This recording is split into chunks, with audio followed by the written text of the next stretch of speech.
Hello and welcome to grammar class.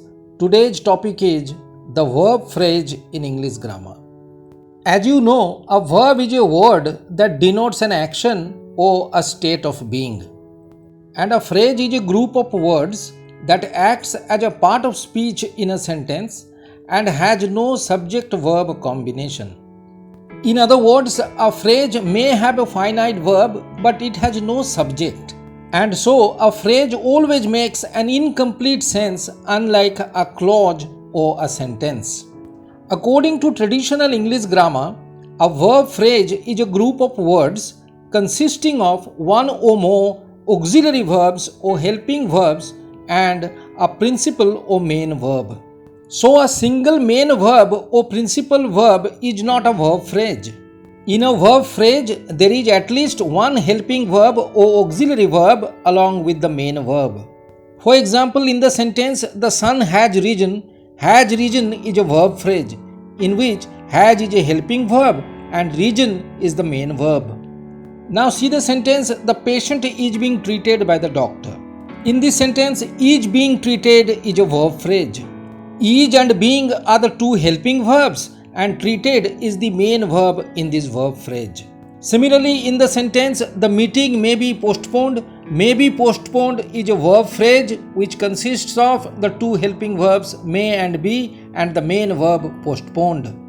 So now we know that a verb phrase has one main verb and one or more auxiliary verbs or helping verbs before it.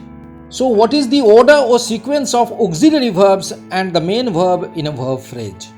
Well, in the verb phrase, the modal auxiliary comes at first, followed by the auxiliary verb have, and then the auxiliary verb be, and finally the main verb. Now to understand the order of verbs in the verb phrase, we have some examples on your screen. In the sentence, John should have worked harder, should have walked is the verb phrase. The modal verb should comes first, followed by the auxiliary verb have, and finally the principal verb walked. In the second sentence, the culprits must have been arrested by now. Must have been arrested is the verb phrase. Here we notice that the modal verb must comes first, followed by the auxiliary verb have, and then the auxiliary verb been, and finally the main verb arrested. In the next example, I have been invited to the party. Have been invited is the verb phrase. Here there is no modal verb. Auxiliary verb have comes first, followed by the auxiliary verb been and then the main verb invited. Also do remember that when there are multiple auxiliary verbs in the verb phrase, it is the first auxiliary verb which agrees with the subject in number and person. Sometimes the parts of a verb phrase, that is the auxiliary verbs and the main verb, are separated by other words. In an interrogative sentence, the subject of the sentence comes in between the auxiliary verb and the main verb in the verb phrase. In the sentence, did you go to school yesterday? The subject you has come in between the auxiliary verb did and the main verb go. An adverb may also separate the auxiliary verb and the main verb in a verb phrase. For example, the adverb never separates the auxiliary verb have and the main verb seen in the verb phrase have seen.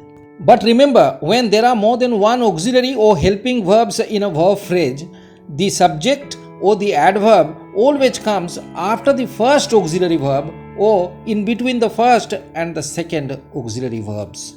As you see in the last example, the subject we has come after the first auxiliary verb could but before the other verbs have done.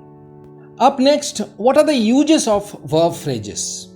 Well, verb phrases are used to indicate the tenses, the passive voice, the mood, and also to express the modality of verbs. For example, in the sentence I am watching TV, the verb phrase am watching is indicating the present continuous tense. Similarly, the verb phrase will have returned shows the future perfect tense in the second example. In the third example, the auxiliary verb do and the main verb no constitute the verb phrase showing the simple present tense. And then in the sentence, we should speak the truth, the modal verb should comes before the main verb speak in the verb phrase should speak, showing the modality or expressing advice. In the next example, do meet me tomorrow, the verb phrase do meet indicates the imperative mood of the verb meet. And finally, in the sentence, many people were killed in the mishap, the verb phrase were killed denotes the passive voice in the simple past tense. So, in a nutshell, a verb phrase consists of one or more auxiliary verbs and the main verb and serves many purposes in English grammar.